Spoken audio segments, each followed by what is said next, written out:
What's up, guys? Welcome back to Newswave. You know, I was getting a little worried yesterday because nothing was going on in the world of video games, and then nothing really happened. Actually, no, we have some stuff we can go over today. I am in a pretty good mood because in a couple of hours, if you're watching this when it first goes up, we're actually going to be taking a look at Crash Bandicoot Insane Trilogy on the Nintendo Switch. We actually managed to get an early copy here, and we have the green light to go ahead and show it off later on this morning. So around noon or so, you should see it go up. Just keep an eye out for that. If you're curious about how it was going to play and everything, we'll do live gameplay and check it out. It's going to be a lot of fun. I've been looking forward to the Crash Insane Trilogy on the Switch since it was announced, just because it's portable, and I was curious to see how it would run and everything.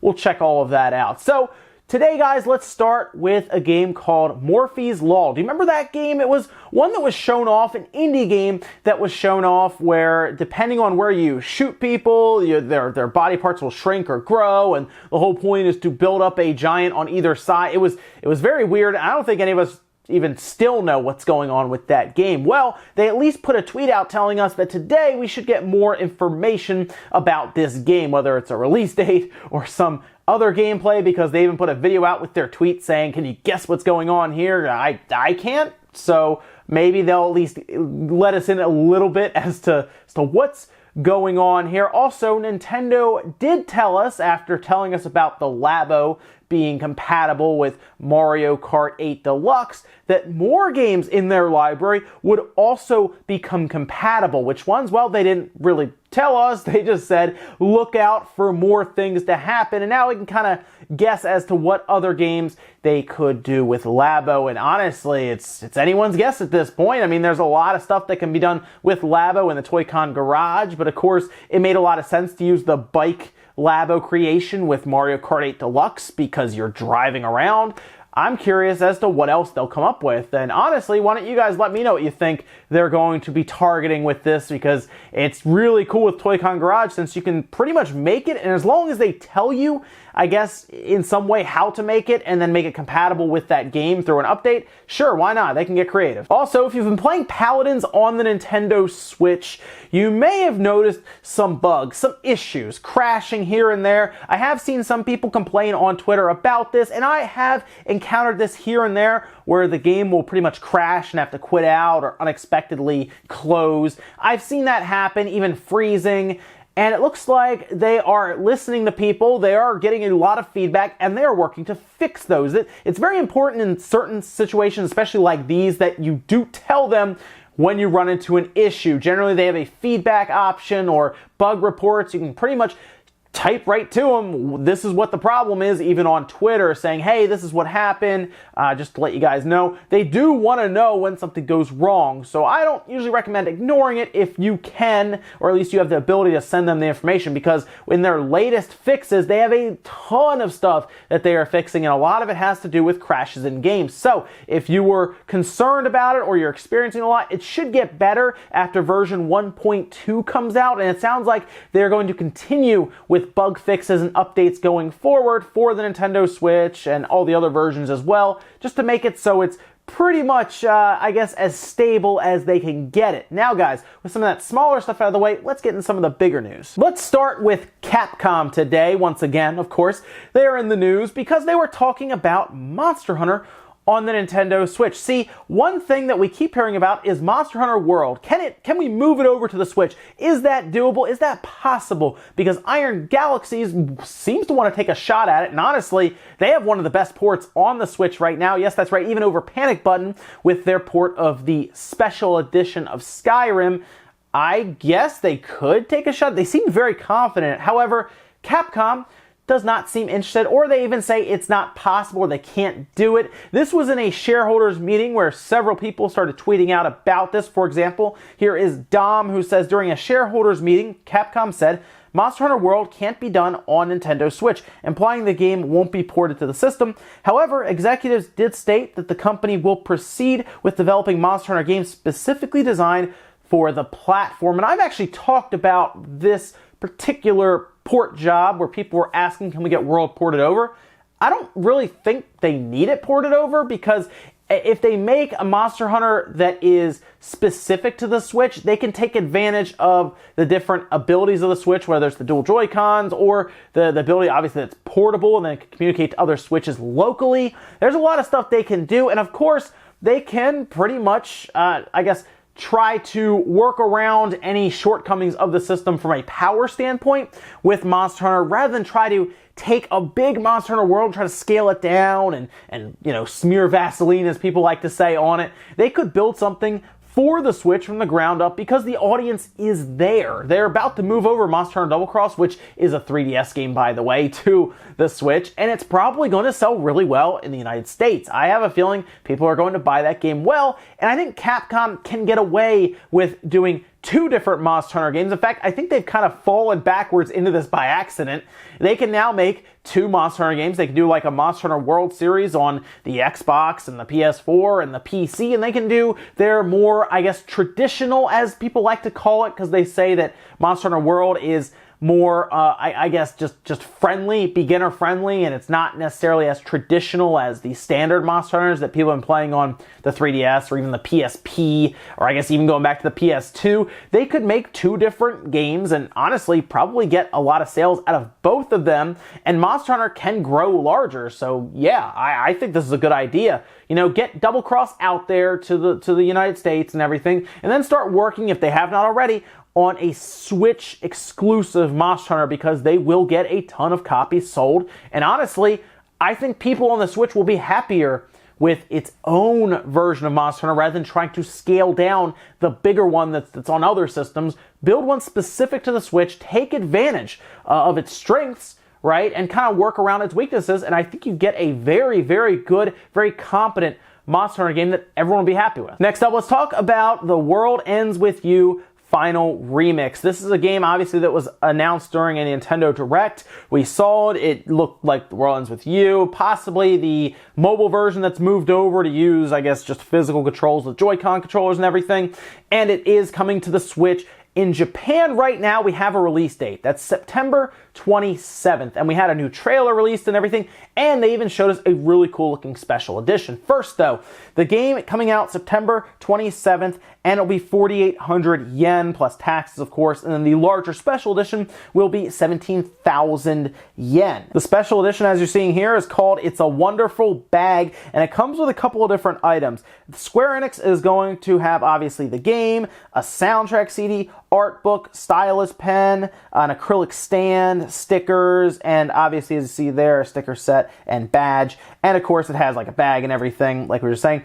And it's going to be 17,000 yen. It's going to take pre-orders through Square Enix's online store, and it's all limited edition, which means it's probably going to be very difficult to get. And for those who do get it, should hold on to it, but I'm sure some will probably flip it for a lot of money, because while World Ends With You is not overly popular, it has, obviously, characters have appeared in Kingdom Hearts, and you will get people who are really, really into the series that desperately want to get this thing, and I trust me, it will pop up on places like, I would say eBay, maybe even Amazon if people do third-party sellers through there.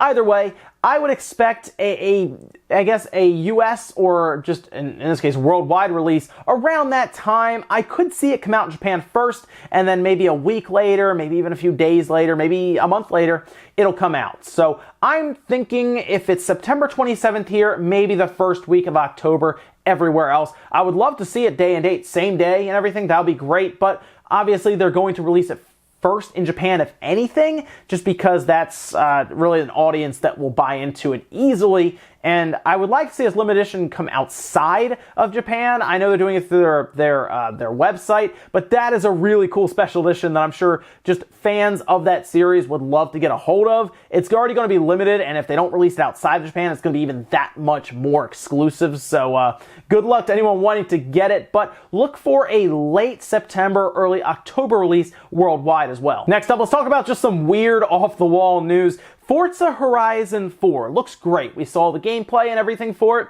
Xbox and Microsoft even demoed it completely straight up, which is a cool thing to do in a live performance when nothing goes wrong and everyone's playing it, and it really does look that good. They even wheeled out those those developer kit Xbox One X's, and yeah, it was a really good performance, and everyone's pretty much excited for Forza Horizon 4 that enjoys kind of the arcadey racing games. Well, strangely, people noticed that for some reason, these Forza Horizon 4 files were being downloaded to their computer. In fact, even on their Twitter handle, they posted this. Today, some of you noticed Forza Horizon 4 game files preloading on your PCs. This was not intended, and you don't have to do anything. The final game will download automatically when it's released. If you'd like, you can safely uninstall the downloaded files. I have no idea what happened here. No one seems to, because some people who actually managed to see the files delivered and tried to play around with them, they couldn't really get much out of it. However, there does appear to be a full list of cars making the rounds right now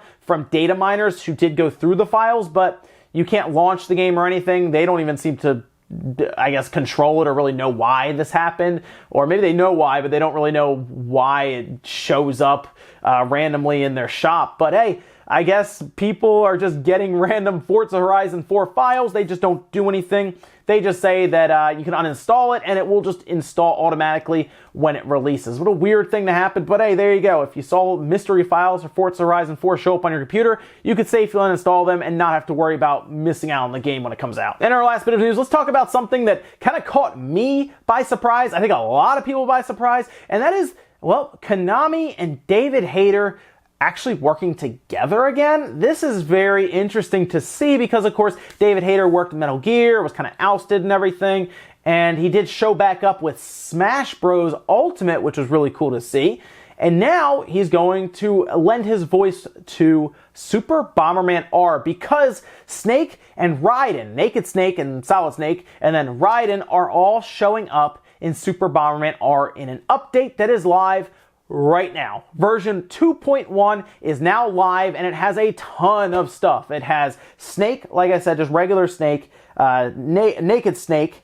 It has Raiden, Bill Bomber, Lance Bomber, Vic Viper, and a whole host of other people, Max, and Xavier Woods from WWE. What? Oh, why not? Sure. You know what? I'm so excited about David Hayter. I'll overlook the weird outlier of Xavier Woods. Why not? Some people probably gonna have fun with that. And also, good for Xavier Woods for actually getting in there. That's really cool. Anyway, having Naked Snake and Solid Snake and Raiden all obviously representing Metal Gear in this game is pretty cool to see. I like that Konami seems to have fun with Super Bomberman R. In fact, if I looked at Super Bomberman R, I would not think it's from Konami. Obviously it is because it's Bomberman, but they seem to just have fun with this game, and this is going to all versions. For some reason in the trailer at the end, they showed everything but the Switch version. However, then in their comments, they then corrected it and said it is also going to the Switch version and everything, so if you were a little concerned there, don't be, it is going there. But man, what a cool update. They've done a lot of really good work with Super Bomberman R,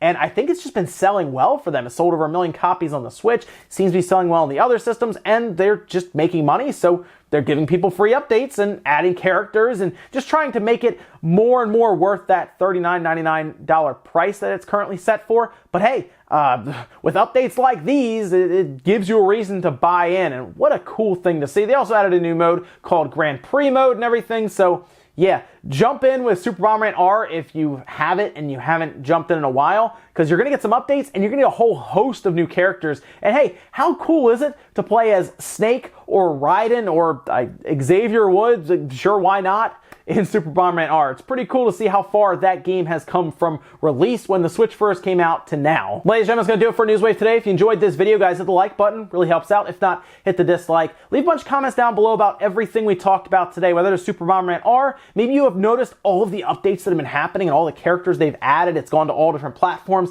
Have you enjoyed the ride, I guess, with Super Bomberman R? Or now, are you looking at it saying, well, I might as well buy into it on my platform of choice because it's on everything. All these awesome characters are there, with even Snake now, with David Hayter jumping into the mix. Pretty cool to see. What about Monster Hunter and the Switch with Capcom? Do you think there is an avenue there for them to have basically a Switch version of Monster Hunter to appease that audience that is clearly with the Switch and even, I guess, the 3DS, because they're coming over from the 3DS to the Switch, and then obviously one that they can kind of set up as a mainstream Monster Hunter and still sell a ton of copies? They can have two different series going in Monster Hunter. That would be pretty impressive to have, as then they could release these and have 10 million in sales between the two of them overall every time. That would be very impressive. Thank you so much for watching, guys, and I'll see you next time.